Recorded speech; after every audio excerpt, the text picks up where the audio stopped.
tingin nyo, ihawan lang no. Ihawan lang siya. Pero mamaya, ipatong kami dito at saka dito. Tapos ito, ipaikot.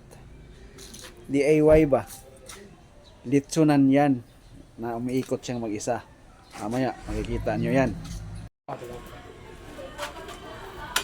Ito yung dahon ng sumabit. Hindi umano ba? May uso pa tungkol sa kabila. Ali, pag ano na yan, pag naalay na yan, okay. Hindi pa nakaano yun. Ihawan na pwedeng litsunan. High-tech, DIY.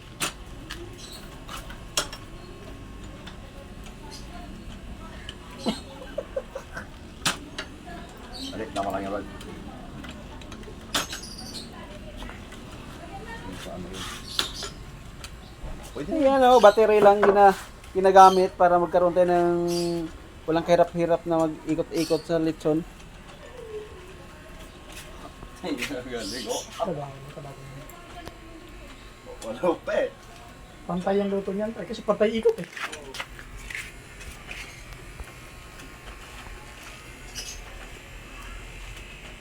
Langis para smooth yung sakpo. Diba? DIY.